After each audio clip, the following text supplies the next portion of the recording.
And remember, we need to watch for these defense stocks because the Defense Acquisition Council, in all likelihood, will meet today and they could consider acquisition proposals worth 80,000 crore rupees. Some of the defense names in focus. Coal India is the other one. There's some gain on Infosys, some gain on BEL. Actually, speaking of Infosys, we should pull up Coforge, see what Coforge is doing. It's very quiet. Coforge is it's flat, absolutely flat, unchanged. That's the reaction to that large deal from Coforge. More on it in just a bit. But back on the large cap screen, you've got Tata Steel, you've got Hindalco, so the metals pack is looking good. HDFC Bank is supporting the market. Titan is up about 0.3%. Lever is seeing a little bit of traction as well.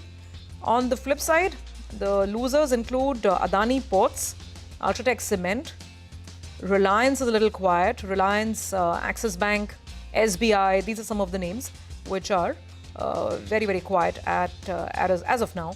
The 50-point gain has now reduced to about a 20-point gain on the Nifty. So, Rima, very range-bound at the start. Mid-cap index also absolutely flat. MMTC, a stock that Hormus had highlighted for the kind of price and volume action it had on Friday, is seeing momentum on the way up. Ceigall India, order wins boosting the stock in early trade. John Cockerell up 6-7% yesterday. Ramesh Damani acquiring some stake, and that stock is also up 3.5%. Some buying seen in railway names that continues. RBNL, IRFC are up 2.5%. Once again, putting the spotlight on Coforge. Well, Coforge is down now 0.5%, open absolutely flat, but now has given up the gains. It's a good asset, but as analysts are pointing out, it's also an expensive one. Timex is the other one where there was supposed to be this large offer for sale where the promoters were looking to sell their stake by nearly 9%. Not sure if the block deal has taken place, but Timex is weak in trade. Sigachi, I think, is one stock where there is some significant weakness. Sigachi is down close to about 4%. There was a fire in one of the units. The MD CEO was remanded on the back of this incident. So that stock is seeing some amount of pressure. PNB has reported frauds related to, I think, Shrey Infrastructure, that erstwhile account, and PNB is under pressure. Hindustan Copper up and about in trade. So this entire gold, silver, metal, base metal rally is boosting these commodity-related stocks. Hindustan Zinc now continues with the rally. 33% up in this month itself. And Manapura Muthoot Finance, the gold financiers, should also come up for you on your screen to see whether there is any kind of momentum visible in them. And all these ETF companies, Tata Silver ETF, HDFC Silver, Nippon India, Growth Silver, all of them bursting through the charts right now, Subhi. And you wonder why. It's silver up 160% this year. And no sign of the surge ending. By the way, you got a couple of views on the show today as well, right? People are still not calling for a short or a top on silver, expecting higher levels. And all those ETFs are up and about. By the way, MMTC is another one. So any play in the Indian equity space, that there's some kind of a play on either gold and silver, and those stocks are shooting through the roof. MMTC is up about 8%. And Hindustan Zinc, of course, like Rima mentioned, continues its forward march 1.5% higher. So what a move on the precious metal space. Well, with that, let's welcome in our market master of the day, Tahir Badshah, CIO of Invesco Mutual Fund, is joining in. Tahir, thanks so much for being with us. Season's greetings to you. Let me start by wishing you, very happy new year, the one that's about to come. Now, as far as 25 is concerned, I guess it was not entirely happy for equity investors. If people were diversified, had a fair amount of gold and silver in their portfolios, they're laughing all the way to the bank. But the equity underperformance really hurt. So let's start right there, Tahir.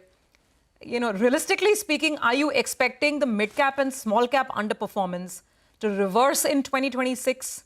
If yes, why and by when?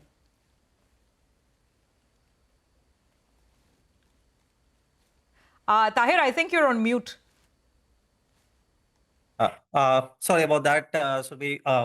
Well, let me just start off by saying wishing you all a very happy new year as well. To your question, so I think mid caps at least have done reasonably well in the course of the year, and funds in many cases have actually outperformed the index as well. So at least the mid cap index has been able to return a positive outcome for calendar year 25 at about 6%. The real drag has basically been in the small cap space, and I think it is essentially to do with the fact that we've not really had a strong, micro or rather a growth outcome from at least from the point of view of corporate earnings in calendar year 25. And there's a reasonably decent chance, though back-ended, that earnings will probably kind of become a little more stronger during the course of 2026 compared to 25. I think it will, if that were to probably materialize, then there is a fair chance that small caps at least, which are meaningfully underperformed. The index itself is down about 6% for the year as a whole. Can probably do better, but it will have to be a reasonably slow and gradual process. So I think it'll be more back-ended. Small caps do have a chance to come back, and especially if you have a broad-based economic recovery, that is what essentially drives small caps. So I would be relatively more hopeful of a small cap recovery coming about and more starting second half of 2026. But do you expect a broad-based recovery to come through for the small cap index as well? Because at the headline level, everyone's expecting that we get back to say a 12-15% kind of an earnings growth. But will that be driven by particular stock sectors? Because just getting back to that point about the small cap underperformance, you need to see a broad-based NSE 500 kind of an earnings recovery. Yeah, I think that probably is not entirely visible at this stage, at least when we evaluate earnings and if we look at all kinds of estimates on the street as well. When you build it up bottom up, at least as far as the Nifty is concerned, then it will probably end up at about 13 to 15 odd percent. Estimates even go up to as high as 16-17% for FY27. But I would probably think that it is relatively easier to think about the narrower space or the narrower market at this stage. The broader market probably we will require quite a number of other things, more from a domestic standpoint as well as global standpoint, to fall into place. Tariffs as well as some of the domestic figures to start becoming a little more, a deeper, or rather deepen into the system for a more broader based economic recovery to take place. So that is why, as I say, that it's going to be somewhat slow, somewhat more back-ended. But given the fact that I've always noticed that small caps generally, when you buy them during pessimism, during times when they've not done well, during years when they've not performed, I think that generally tends to be a good starting point, and especially if you take a 2 or 3 year view out view, you usually tend to do reasonably well. So, Tahir, on mid caps and small caps, I guess it's become a lot more selective. And I think the right fund managers with the right skill sets, I think they are the ones getting rewarded. Otherwise, just on a broader basis, while you spoke about this recovery, is it going to be very, very selective? Or can you at least play individual themes? Or will there be a lot of divergence within a sector, a small cap sector? I mean, for instance, I'll just give an example. Look at EMS, right? It was the sector that the whole market loved. Then it came under severe firing, lots of pressure. So do you expect a revival over there? I mean, similarly, renewables, so many other, micro sectors in the small cap arena. Can you name one or two that you think overall should do well in 26? Well, I think, some of these things will depend upon how, even public investing actually, or public spending actually happens from the government side over a period of time. I think some of these themes which have been very, very strong over the last 2 years will probably go through still a little bit of pressure, I guess, over the near future. I think markets will probably rotate a little bit more into somewhat more defensive themes, which are probably driven more by consumption. I think that is where you will probably see a little more action, and that too in areas which are probably seeing underperformance. Maybe value retail to some extent will probably do well. I also feel that it might be a decent time for some of the high-end retail also to make a comeback. That is where you are able to expect that spending power will probably once again resume, thanks to all the measures which have been undertaken by the RBI as well as the government. So I think some of these things are probably more likelier to play out um, as the market gains momentum. I think some of the themes which have played very well in the recent past, especially things like in the manufacturing area, etc., will probably take a little longer.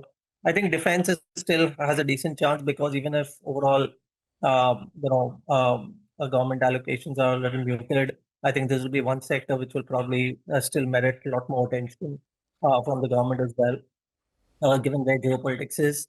So I would think that this is then another theme which probably still, especially after this correction, can still have a decent chance to kind of come back. But I would be a little more skeptical about some of the others to come back very soon. I think hospitality and travel is something which can still do. again, born out of it being relatively more non-discretionary in nature. And that is another area where we probably are still more positively inclined and reasonably well positioned. So hospitality and travel, defense. Also, consumption, parts of consumption is another area which should do well. Okay. And some of the industrials will probably be a little more back-ended. They will come back, but I also do not expect valuations in some of these which are to go back to their erstwhile peaks. I think it will probably now be returns which will be more in line with the earnings CAGR that they're able to probably generate. Tahir, what is your own personal view on gold and silver? Is this a good time to buy an ETF linked to precious metals? We are keeping our enthusiasm alive as far as gold and silver is concerned, and that is well reflected in our multi-asset allocation strategy, where we still continue to hold more like a 80% allocation, both gold and silver combined. I think at least my expectation is not of the kind of returns which have come about in the last year, but I'm equally surprised to see the kind of momentum that both of these still continue to maintain. At an aggregate level, what I can say is that we are keeping to this allocation that we have, and that should, in a way, give you an indication as to how bullish or bearish we are. But we keep rotating between the two asset classes as and when we find an opportunity, and rebalance within that 80% exposure that we have between gold and silver. Any themes you're less bullish on compared to, say, 6 months ago because stocks have run up or earnings growth is likely to slow down? So like as I said, I mean, manufacturing will probably take a little bit of while to recover because market is getting now retuned or readjusted to the possibility of, large capex coming through and probably, questions around execution as well and execution related challenges as well for some of these companies. And reassessment of the addressable market for some of these players. So I think that, like I said, will probably take a little more time to come through. And even if it were to, probably I'm not very sure if valuations will go to those extremes that we saw in the course of 24-25. I would like to think that, even some of the consumer tech related entities will probably be a little more sober in the year to come compared to what they have been in the past. So there will be that regular rotation which comes about after a very strong performance of a couple of years. So there should be a fair bit of that coming through in 2026. I was looking at some of those consumer tech names now, Tahir, as you speak. Swiggy is actually having a good morning. Let's pull up some of these stocks. Swiggy is up 3.5%. It's suddenly seeing a surge. It has company in the form of Zomato as well. So Eternal is up about 1%. That's an interesting move on both of the food tech, food delivery, consumer tech companies that we're talking about. The other space is really metals. Anything and everything in metals, even remotely connected to metals is going higher. Look at Ceigall. Ceigall is now surging 5%. Hindustan Copper has cooled off. It started with a 10% surge. Now it's about a 5% up move on Hindustan Copper, 6% actually on Hindustan Copper. Graphite India and HEG, they are up and about. I was speaking about MMTC earlier, the PSU giant, which is a play on some of the precious metals. There's also Mishra Dhatu, by the way, Mishra Dhatu Midhani, up about 5-6%. So like I said, anything and everything that has, any remote connection to metals, precious metals, base metals, doesn't matter. All of them up and about. That's a green looking metal screen. So, Tahir, to expand that point on gold and silver, and I guess people have really opted for the multi-asset funds, right? And they're still piling on the ETFs. A lot of FOMO that's also playing out. But beyond the precious metal space, we've seen a rally in a lot of base metals as well. So, are you positively inclined on metals as an overall view? Or is this just a trading move that you have to maybe, play on the upside? So we've not really been able to justify, at least some of the spaces in the metal space aside of precious metals based on fundamentals. To that extent, our exposures out there are relatively low. But I would like to think that there is more of the dollar weakness, which is right now playing in many of these names, and the fact that the precious metal side has rallied a fair bit. So there is a certain amount of catch up which is happening on the other side. Um, we have yet to kind of be able to assign a lot of fundamental value to some of these names in the metal space, and therefore our presence out there is relatively limited. Okay. So, Tahir, to sum it up, what's your big call for 2026 and the big advice to investors? So, look, I think it is, to my mind, I think it is still going to be a year where rotation between asset classes is going to be reasonably heavy. We've been seeing that over 2025 and a little prior to that as well. I think much of that trend continues. So we'll have to be agile. I think, therefore, to that extent, find extremes in certain areas, certain sectors, certain fund structures, certain market cap segments. So, like as I said, small cap at one level probably could do well, especially if you take a somewhat longer view. You could probably play for the recovery of earnings through the large and mid cap space in the course of 2026. Um, I think you will probably get a chance to rotate out of, let's say, foreign equities to domestic equities, maybe even at some level, if you continue to see strong rally in gold and silver, maybe rotate a little bit out of that as well, and try and increase positions in domestic equities over a period of time. So some of that rebalancing is what I probably expect is going to dominate most of 2026. Okay, all right. Interesting view. Thank you for that, Tahir. And we hope to, of course, connect with you again in the new year. Season's greetings and wish you, your teams, and all at home a fabulous 2026. Thank you for joining. Thank you. Okay, well, with that, it's time to move on to some more corporate conversations. Before we do that, quick check on the market. Market's cooling off, by the way. We started with a 50-point pop, then it became about 25 points, and now it's just, well, kind of muddling along, 15 points on the Nifty. So as promised, let's get more corporate conversations going. Gulf Oil Lubricants is in focus. Now, there's been a large transaction in the global lubricant space. BP has sold off a 65% stake in Castrol to Stonepeak.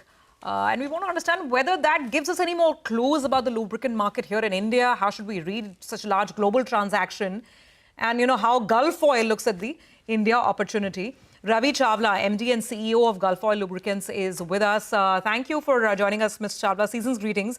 So, of course, 3 key talking points. I just want to run our viewers through that. Of course, we want to get your take on the global perspective, this large global deal and how we should understand it. Your own levers for growth, looking at the Indian market here. And, of course, the strategic roadmap ahead for Gulf Oil Lubricants. So, Mr. Chawla, let's start right there. What a big transaction. BP selling off Castrol, and obviously the Indian listed entity, there's a transaction that's underway, the open offer that got triggered. But how should we read it? I mean, is the lubricant market not as attractive for large global energy players? Is it becoming a more niche market? Just give us your view on the transaction and the read-through for investors here in India. Yeah, so Happy New Year to you and the viewers. Well, of course, we all are hearing about the transaction. I think it just signals that it is a growth element in India. For sure, the lubricant market is the 3rd largest market, growing the fastest. And I think globally also the market has its attractiveness.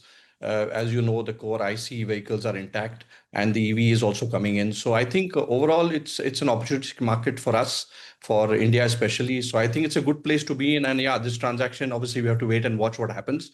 But we always look at the opportunities, and India is well poised with its economy and other things. So I think it augurs well. And of course, big corporates take decisions based on their own needs. So that's something which is obviously happening. But Mr. Chawla, I mean, I understand this was a global transaction, so structured very differently. But does this mean that at some point, and Gulf Oil has exhibited really good growth in this year as well, I think 15% volume growth. So does it mean that your commitment to the India market remains absolutely rock steady? Would you look at more organic growth here? Would you look at inorganic growth, acquisition opportunities if they come up along the way? Well, you have to, obviously you have to watch what's happening, and we look at competition in many dimensions. And we basically are focused on our market, and we continue to invest in it, both in terms of our distribution, brand partnerships, So I think we are very focused on that, and we are also a global player. So if there are opportunities, obviously one will look at. But the good thing is that there is a excellent consumption of lubricants and more high-end lubricants also coming in. So I think both these augur well for in India and overseas for us. But as of now, are you looking at any form of an inorganic growth opportunity through assets, brand, or distribution? Well, we embarked on some investments in the EV space, as you're aware, in terms of chargers, and we would definitely look at some opportunities. We're looking at a lot of industrial lubricants coming in. So I guess opportunities are always available. We have the cash here. We also look at opportunities, around our current operations. So I think that's always on the cards. And we'll have to wait and watch. And as I said, we continue growing in our own strategies, and we have market shares which are still below 5% in some segments. So we see that both geographically and segment-wise to be a great opportunity in itself. So on the EV subsidiary, you recently increased your stake to 65%. Would you be looking to further increase it? Well, we are working very closely with the founders, and I think that's the strength of having them. They've been in the market for a few years and have a 10% market share. So we continue working with them, and the key founders are still owning the rest of the 35% odd.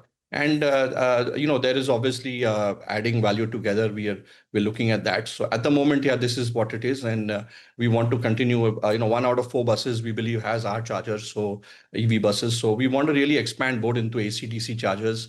And right now, yeah, we are looking at increasing capacities for our chargers also. Got that. And tell me about the other white spaces that you would be looking to expand, get into either on your own or via acquisitions. Well, you see, in lubricants, we have all the products in automotive industrial. So we have a global R&D center here in India itself. So we have a lot of space there in terms of our market share, as I explained, in industrial lubricants, in areas like, the infrastructure segment. Even in our B2C bazaar market, we have geographically a lot of opportunities. So we'll continue looking at these opportunities. A lot of the markets like the passenger car and motor oils, we have less than 5% market share. In basically diesel engine oil and motorcycle, we are close to double digit.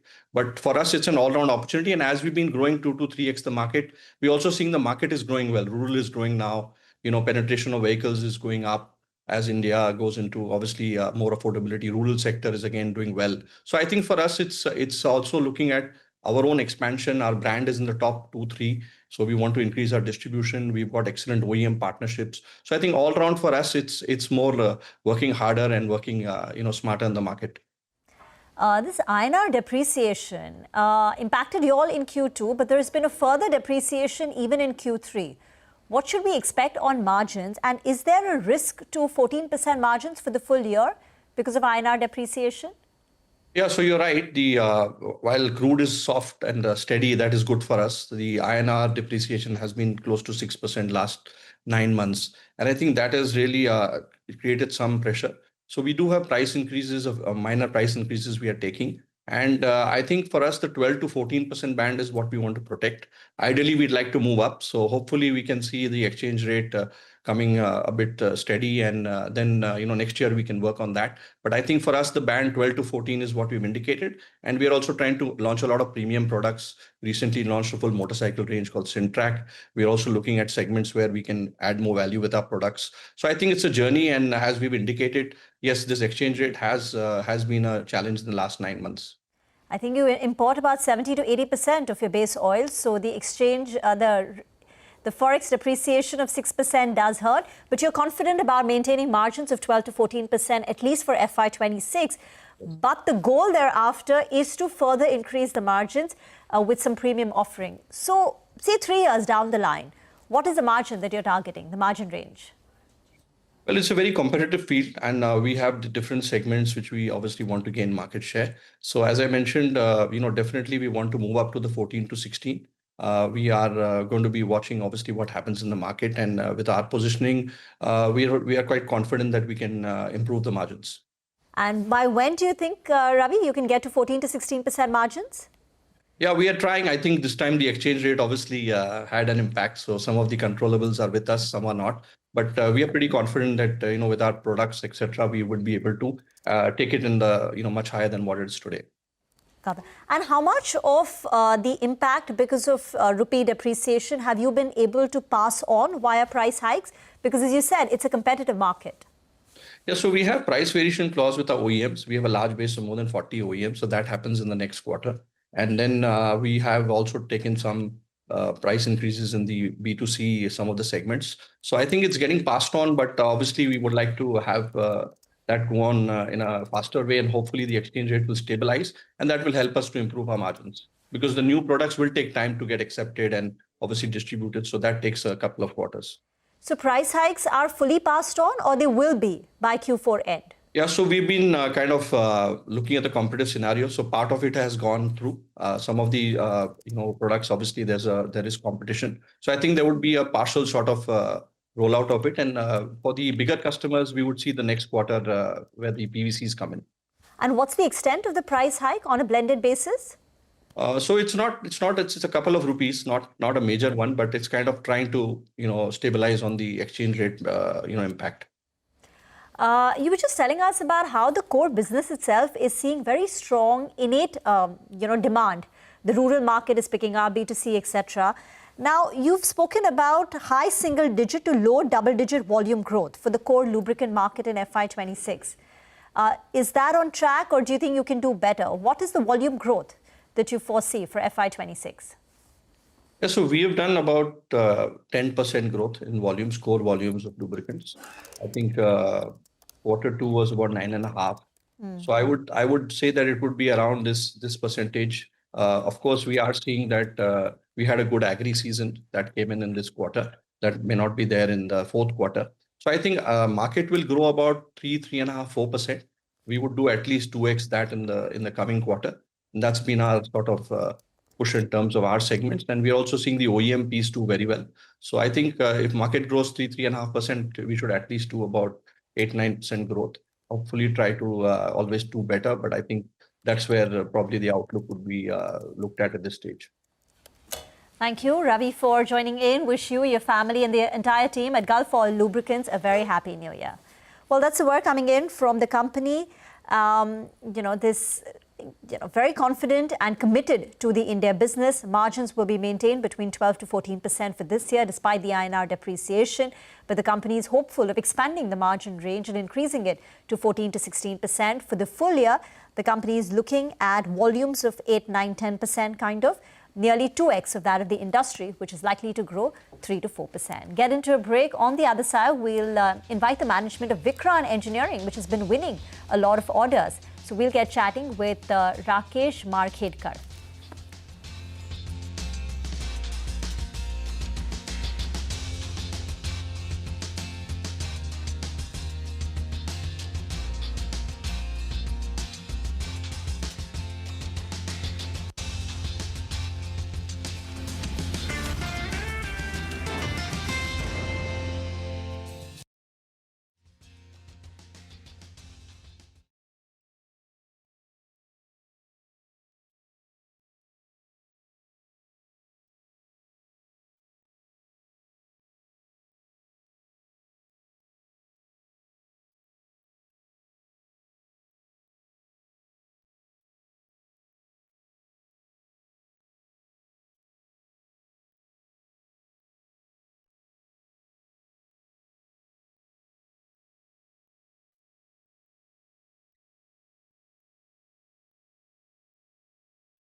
Welcome back. EPC major Vikrant Engineering is the next management on the show. The company bagged 2 large orders in the week gone by in the solar EPC space. One from NTPC Green and the other, there were multiple solar EPC projects in Maharashtra. Rakesh Marketkar, CMD of Vikrant Engineering, is now joining us on the show. And the 3 talking points are the H2 FY26 order win target, water segment, the exposure and the trends, and what's in store for calendar year 2026. So let's begin first with the solar EPC segment, where the company has won a lot of orders. Thank you very much, Mr. Marketkar, for joining in. Almost at the end of Q3, what has been the overall order win accretion in the current quarter? What does your order book, stand at? And, what is in the pipeline in terms of future orders, say for Q4? Good morning to you and Happy New Year to Happy you New Year. and entire CNBC-TV18. So we have in a very good position as far as the order book is concerned now. We were getting very continuously inquiring for the new projects in the T&D and solar. But if you remember my discussion during IPO and post-IPO also, I was saying now with this IPO, we'll be very confident of booking the order and confidently we can move forward. So we are sitting today, as on today, 29th of December, an executed order book of approximately 5,000 crores. And apart from this, we have a very clear-cut visibility for the very near future, around 2,000 crores of the new orders. So this is a really very boost to our confidence, and accordingly we have the improved and we have strengthened our execution team, execution capability, design engineering team, and we are very confident. So that when we start a new financial year and on 1st of April, our unexecuted order book will be around 5,500 to 5,700 crores that time. Okay. So 5,000, almost 5,700 crores. That Yes, is how your order book will look by the time you end this year. And are you ready Very for FY27? Got that, Mr. Marketkar. So give us a little more color. I think the bulk of this order book comes in from the power segment. And that's where you won a lot of your recent contracts as well. There is a little bit, that's the water segment, and then you also do work for railways. So what is the current breakup? This 5,700 crores, what will be the breakup? And in water, the reason I want to get to water as well, because some of the other companies that we speak to, they've been, citing delays, payment delays from not so much the central government, but from state government. So what's your expectation? So that is very precisely. Let me come back to the breakup first of all. We have a 60% on pure solar plus T&D Act, and 30% pure T&D. So put together, power is showing approximately 90%. This also includes 1 to 2% of railway only. Whereas we are limiting ourselves to 10% for the water. And for the last 18 months, we have not booked any order in the water segment. And though there is an improvement in the payment received for the water segment also, we are limiting ourselves to only the 3 states, UP, Madhya Pradesh and Chhattisgarh. MP and Chhattisgarh, there is absolutely no problem in receiving the payments. But in the UP, there was issue in between, but I believe now that has started resolving. So we are started getting. Anyway, but we are very strong in the power T&D, and now we are completely focusing on the complete package of solar plus BESS, battery storage and energy storage, plus the evacuation, that is substation and transmission line. So now we have strengthened the complete power, solar plus evacuation plus BESS package. And this has a huge market potential, not only in the India. Now we are also looking for African countries and Middle East. And we have started working very strongly in that areas too. So how are margins? Understood your point that you're not looking to grow the water business too much, probably stays limited to 10% of your order book. Very right, very right. So for the power segment, I mean, and these are very exciting segments, right? The battery energy storage systems, then of course solar. Your margins as of the second quarter were around 14.5%. So as this mix, kind of changes as you keep executing, is there scope to increase margins? And are the African markets more lucrative from a margin perspective? Are they similar to India? Yes, yes. It's coming to that. Let me comment with H1 our results. If you compare YOY, our H1 result has shown a big improvement. Like PAT has improved to 133%, revenue improved to 13.6%, EBITDA margin is improved to 81%. Because when we have the business cycle is such that our major revenue comes in the second half, because we were limiting our order book and we were maintaining a very fair balance between order book execution and working capital availability. So we used to be very careful while booking the order. Now, since after this IPO, since we have money work, and that the whole purpose of IPO was for the working capital, so we are very confidently moving. And now that next financial year onwards, you will find a fair balance between the Q1, Q2, Q3, Q4. So, and at the same time, we will be continuously improving in the quarterly results as well. So where will you end the year, sir? Sir, let's understand this. You told us by the end of the year, you'll probably close with an order book of 5,700 crores. Yeah, where will you end the year? 5,500 to 5,700. Correct, right. This year, top line and margins. Just give us line, estimated top line by the end of the year and the EBITDA margin by the end of the year. So end of year, we will be around 1,400 to 1,600 approximately range. And this will be the huge improvement over the previous year. And I am happy because the current order book, very clear visibility, we have the EBITDA margin, will be approximately in the same 16.5% to 17.5% EBITDA margin range. Okay, I thought H1 margins were lower at about 14-15%. That was in H1. H1. Because H1 margins are our comparatively low. But when we see the overall, so then overall for the financial year, we maintain our margins. And in this top line, estimated top line of 1,400 to 1,600 crore, what will be the contribution of solar EPC? Because many of these orders are just recently won and they will take time to ramp up. Yeah, so but the overall, if we see around power will be approximately 75%, and that solar will be around 40% of total power. But for the next financial year, solar will be the big brother in our case. And what will the contribution of solar EPC go up from the current 40% to top line this year? Yeah. Next year, what could that number stand at? Next year, it will be approximately, the solar alone will be 60%. Sir, from a margin profile perspective, this is the last question from my side. You said that your margins will improve to maybe as much as 17% by the time this year ends. So from a margin profile perspective, between BESS, solar, the evacuation, the T&D side, which is the most lucrative for you? And again, I go back to that question between India and Africa.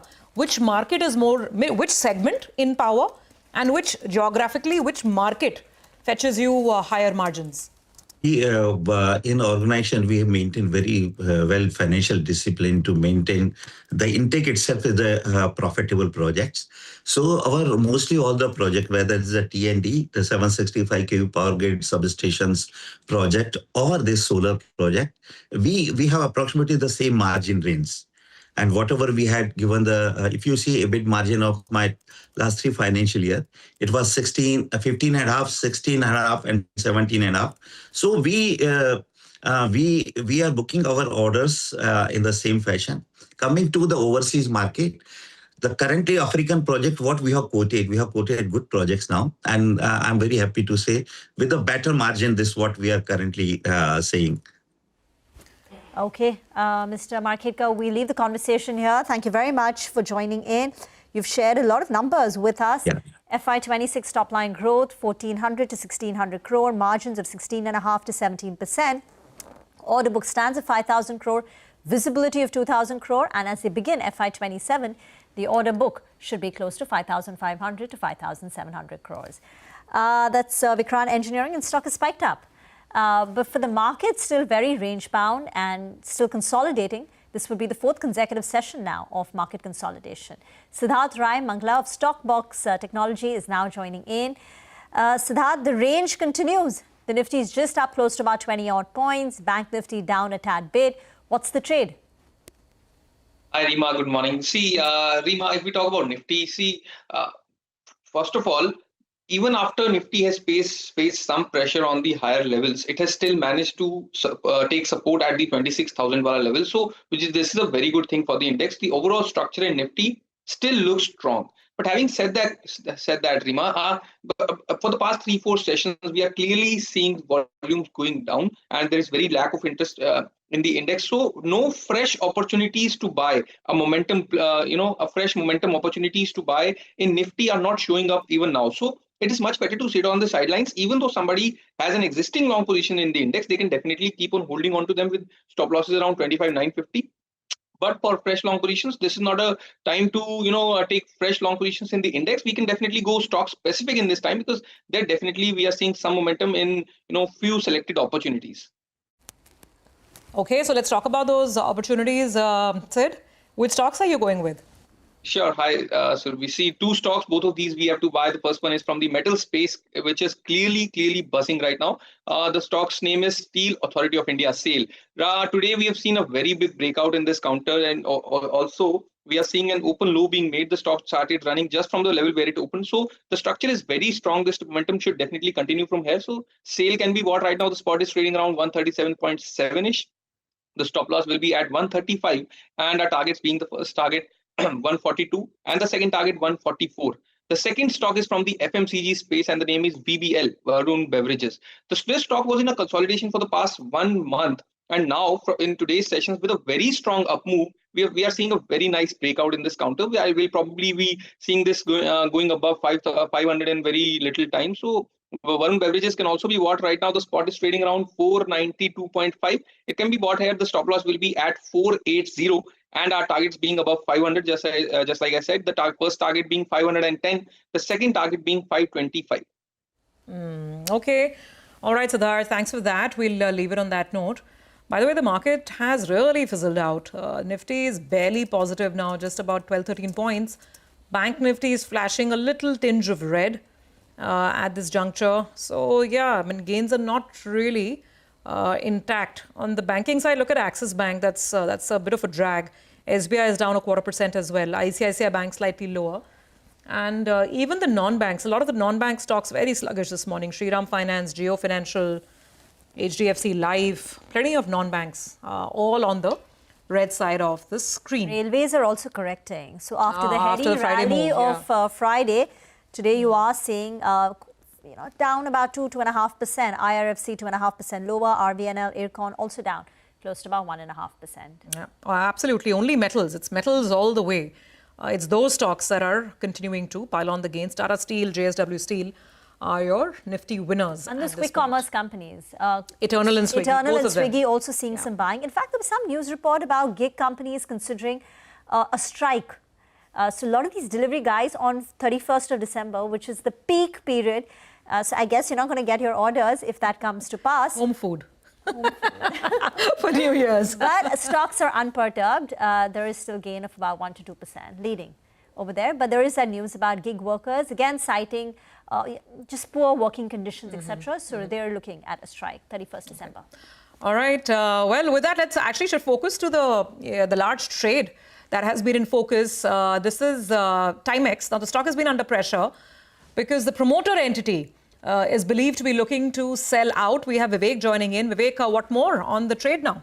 Well, that's right. A large trade, or you could actually call it an offer for sale. So, you'll actually be able to go ahead and bid for this particular deal at the floor price or at a price above which you feel is actually the fair value as well. So, let's have a look at what has actually transpired as far as Timex is concerned since June of 2025, where remember at the end of FY25, the promoter Timex Group Luxury Watches BV actually held close to 75% stake, that is 74.9% stake.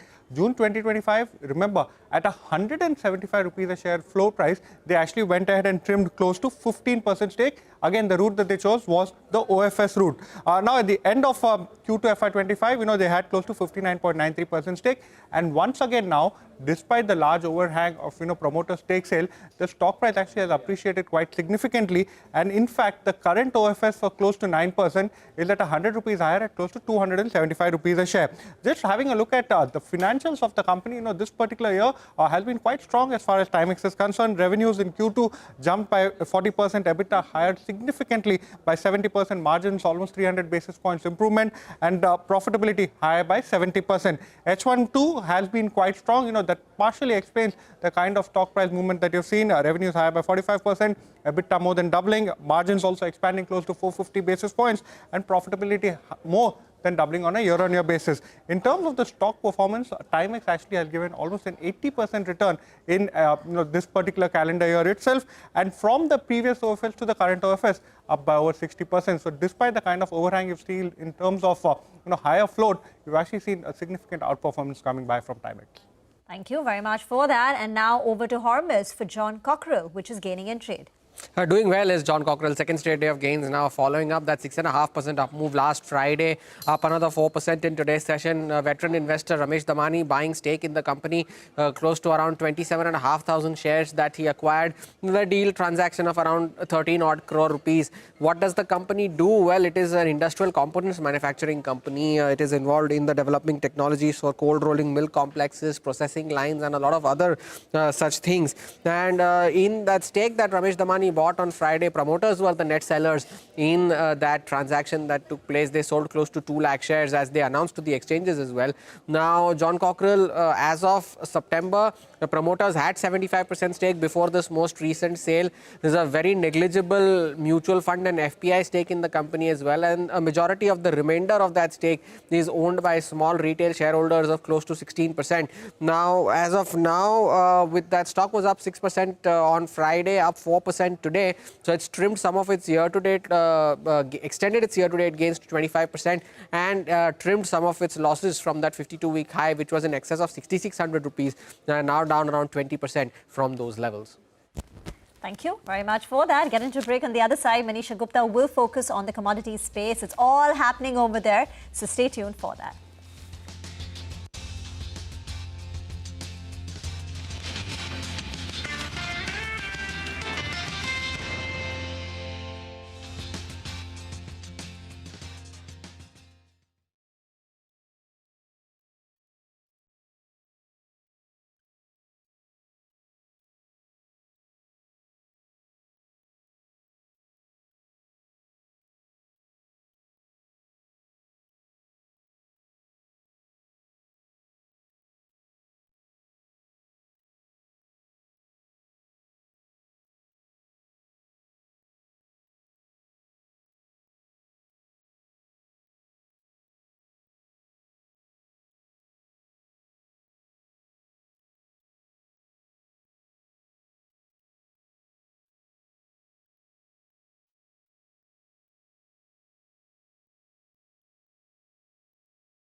Welcome back. It's time now to talk about silver and the record-breaking rally that we're seeing. Manisha is now joining in. Manisha. Oh, well, absolutely. It's been a silver lining to 2025 with the kind of gains that we've seen for this one. And we already knew from the beginning of 2025 that we are headed towards an all-time high. But the kind of levels and the numbers that we are working with is something that absolutely nobody got right. So $80 an ounce is where we are trading. $81 is an all-time high, so not too far away from that. We started Asia with 75 on the lower side, but as we've been talking about in silver, every dip is getting bought into. So we are 170% up for the silver prices in this year till time. This is the best annual gain that you've seen since 1979 for silver, and everybody that you talk to seems to be buying silver right now.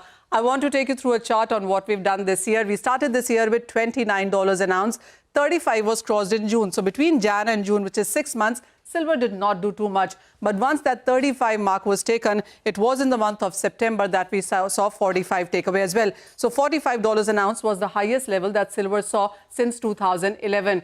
October did 50, which is an all-time high for silver. And then take a look at what we've done in the month of December. 56 is where the silver was on the 1st of December, and 81 is where we are standing right now. So that $30 of a jump up has come in only in the month of December alone. Very, very strong gains coming in on the back of very strong buying. Remember, it is the uses that silver has found more and more in 2025. Whether it has been about electrification, solar power panels, EVs, data centers, electronics, everywhere silver is used. And then it is about the dislocation in the international inventories. There's a lot of silver on ground staying in US, but not so much in Asia, in Shanghai and in London, and that's bothering the prices there. US is talking about putting silver in critical mineral list as it is a national security risk. The US Commerce Department probe is expected to bring out the result by the mid of Jan. And if silver actually is part of that, then you could be looking at silver prices surging even higher from here on. $100 an ounce is what everybody seems to be talking about by the end of June itself. The ETF inflows have been the highest since 2020 in the Indian markets in this year. We are to the northwards of 3,500 tons of silver bought by the way of ETFs, and there is physical silver backing it. You have very heavy speculative moves on paper. On ground, not so much buying, but on paper, there's very strong moves coming in. The physical investment buying in India in this year has been to the tune of 2,000 tons. That's the amount of silver people bought in physical forms and bars and coins, etc. And it's not just about silver. Take a look at platinum prices. We're trading at record highs onto this one as well. $2,500 an ounce. We started this year with $950 an ounce. So from $950 to $2,500 is up by nearly 176% coming in for platinum as well. It is about strong demand coming in from automotive, jewelry sectors, etc. It also is about the longest winning streak that platinum has seen since 2017. Also, it is closing 2025 as the biggest annual gain. 176% of gain is something platinum has never ever done before. Interestingly, the European Union also did a U-turn when it came about 2035 combustion engine ban. So now that date is off. So that means platinum demand will continue to be very strong. Get gold on your screens, and we've seen $45, $50 an ounce of an all-time high. It's seeing a bit of a profit taking right now because the last week was very, very strong gains therein. This is also the strongest gain we've seen since 1979. Gold is up 71.5% in this year. This is once in a lifetime kind of an opportunity that we are seeing in gold and silver and platinum. In 1 year, all the precious metals have surged so strongly. Central bank buying has been a major pillar here, and 800 to 900 tons of gold buying is what you could be looking at in this year as well. And then the ETF inflows has been the highest in 5 years. So when you look at those numbers there, the gold ETF inflows stand at around $82 billion, which is almost as high as equivalent to around 749 tons that we've seen in this year itself. And the last one on my screen should be on copper, because this is the fourth metal that also has seen an all-time high. On CME at 5.9 and on LME $12,000 to $80 a ton is where we are trading. This is after the US president pledged to put duties on commodity-grade copper by next year. Remember, there already is a 50% duty on semi-finished copper products. So a lot of copper has been brought into US by paying a premium as high as $500 a ton as well. So this is another case of dislocation really, because there's a lot of copper in US, but the rest of the world clearly dealing with a shortage there. And then there are output concerns in Chile, Peru, Indonesia. There's lower output guidance from miners. We haven't seen lower output from miners in this year, but this is the forward guidance that already had led the sentiment on the higher side. And that is the reason you'll have a lot of people buying in case of copper right now. Also, when you look at the forward projects, there are not too many of that, supporting copper prices with an expectation that 2026 could be looking at higher highs for all of these metals. Okay, all right.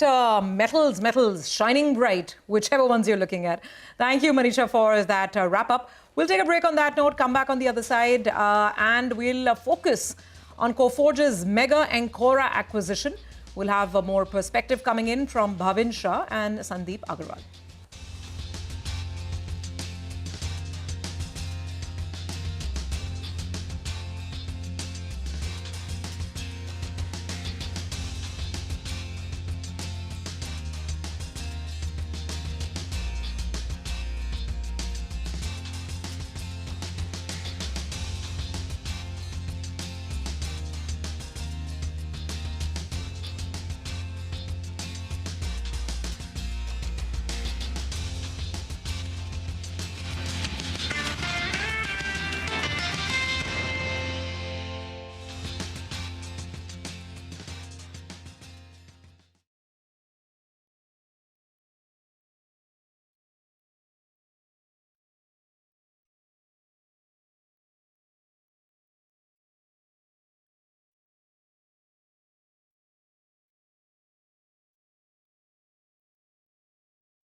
Okay, well, let's put the spotlight on the big deal that was announced over the weekend.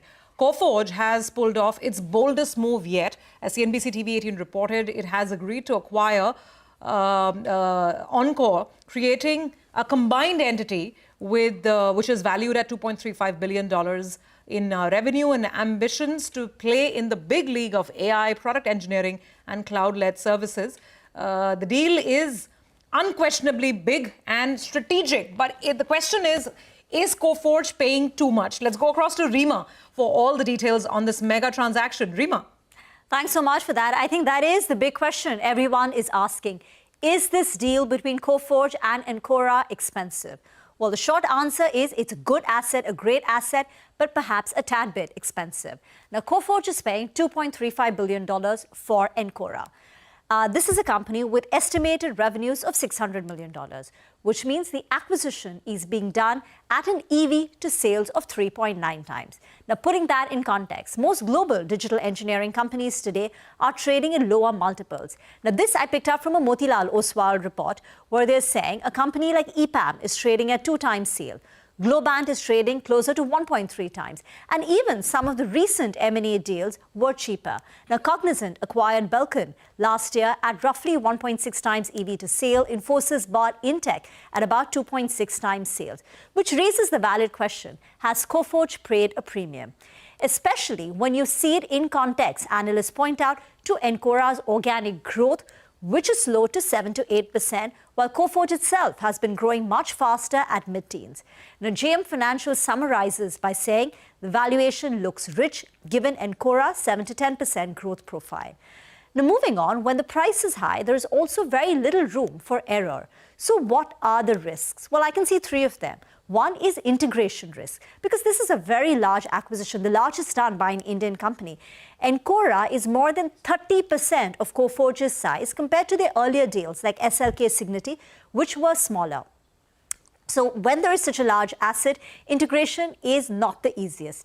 Secondly, the management is also guided for the acquisition being EPS accretive by FY27, but this requires flawless execution. The second risk is dilution risk. It's an all-stock deal leading to 21.25% equity dilution for the existing shareholders.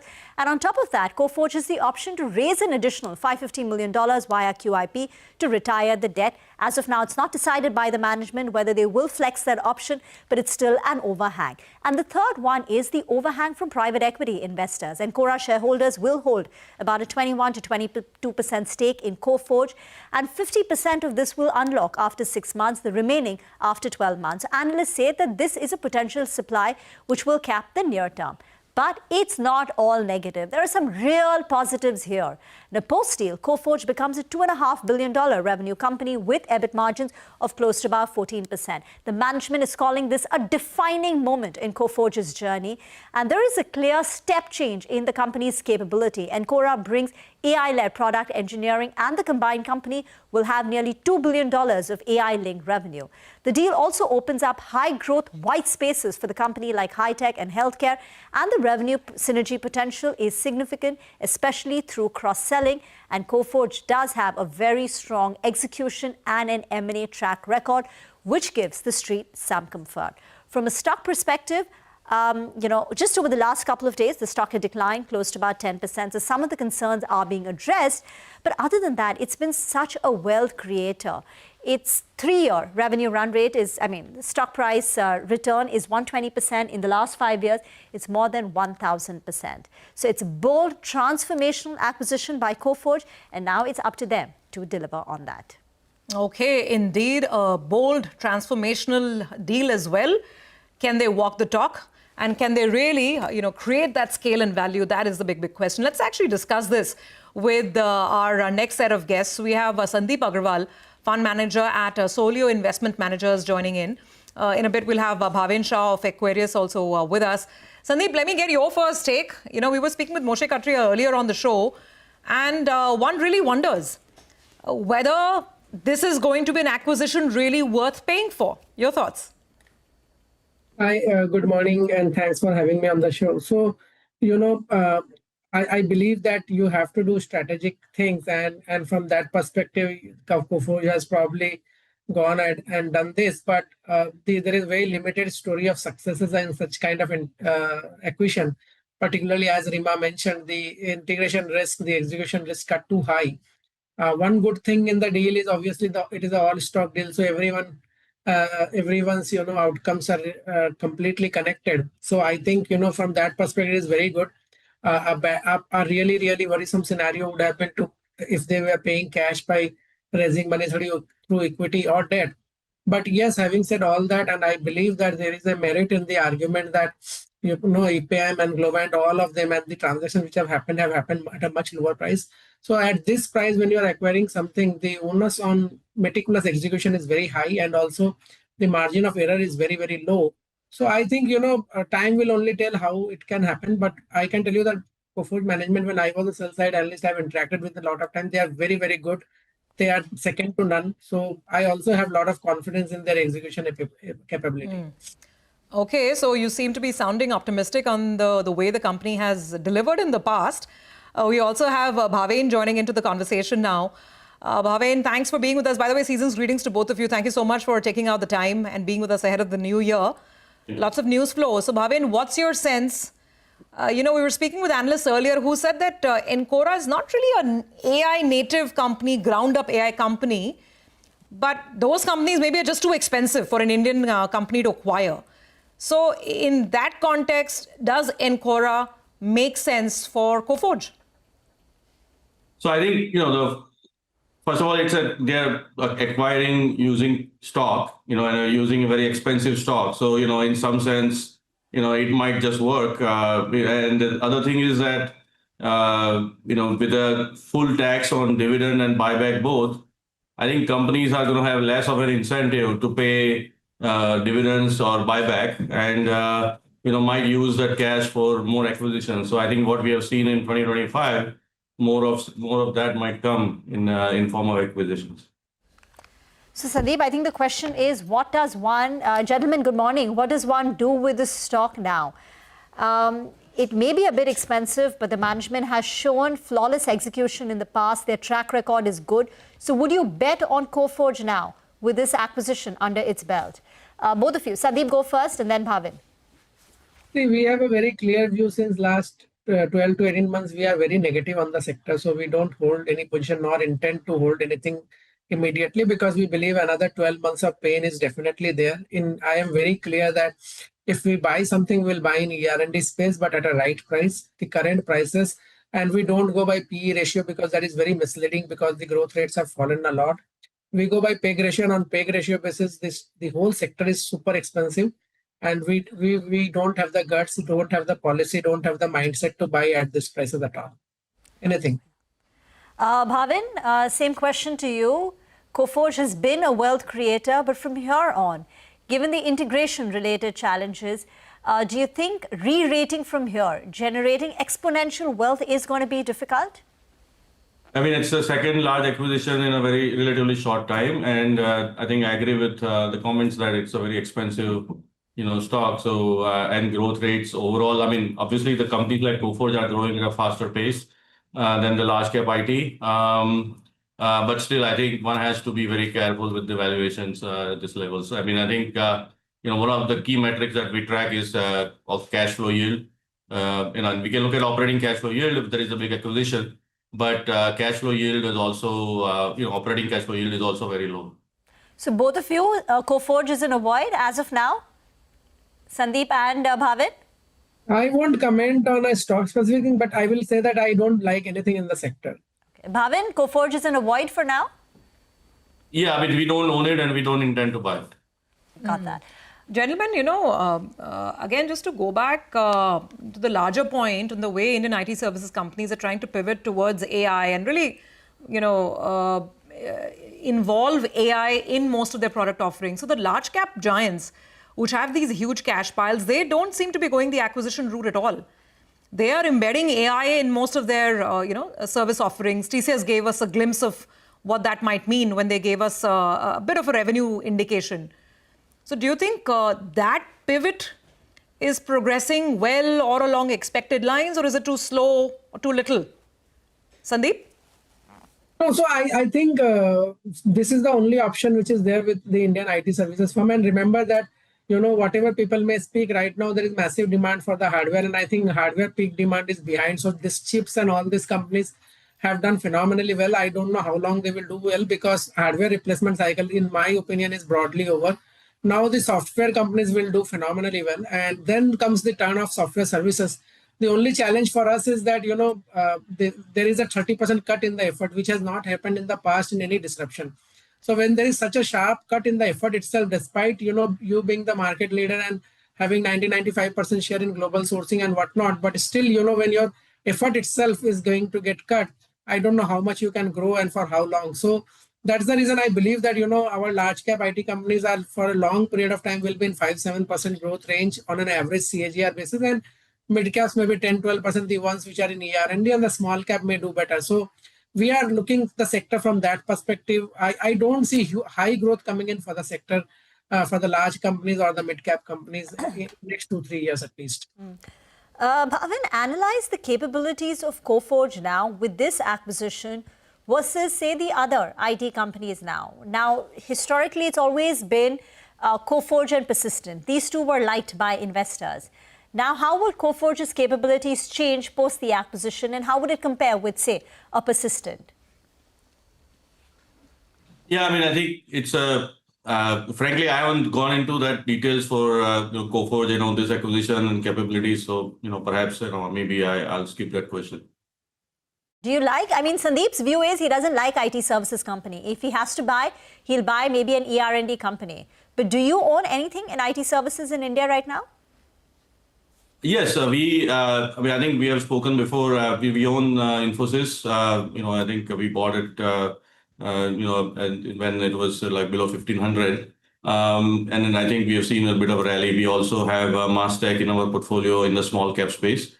And then we have IT-related companies like Reddington, for example, more into distribution. One of the recent listings, High Value Solutions. So we have a few names, having a relatively different type of business model, which has still got a bit of growth and valuation is reasonable. Got that. How does this, do you feel the other IT companies, Sandeep, will now feel the pressure to go out there, acquire scale, show high growth numbers, because organically they're not generating growth? So do you think that we will see more acquisitions now by other IT companies? Large cap IT companies have already started, even a TCS. But will we see more from other companies to shore up growth numbers? Sandeep? No, I don't think that will happen because, I have seen last 20-25 years, Indian IT company managements are very, very, practical, and they know the situation, and they know this kind of, whenever this disruption happens, there will be lower growth and they have to tide through it. So I don't think they will do any acquisition due to pressure from anyone. But yes, if required, they will definitely go ahead and do. So I will say like this, that, Indian IT services management is top notch for all the companies. And that is the reason that, we have gained so much market share over the last few years. And that is the reason the financials have not got spoiled. We have tied through all the challenges from visa to whatnot. So I think management will not come under any pressure. I am pretty confident that, they will do the right things. And we have to accept that, in an industry, you see Accenture numbers for last 25 years, what kind of numbers they are giving, including organic, they are not able to grow at all. So we are doing far better than that. And this is a reality that, when you have so much penetration in a mature services, your growth expectation has to come down, because these are more stable than even, fixed deposit kind of return. You are making 4-5% dividend yield and all those things. So you have to also tone down your expectation of growth, and so are the multiples have to systematically come down. So I don't see any challenge. This is like any other industry which matures. Okay. All right, gentlemen. The debate on Indian IT will continue. Thank you so much for joining in and giving us perspective on the discussion today.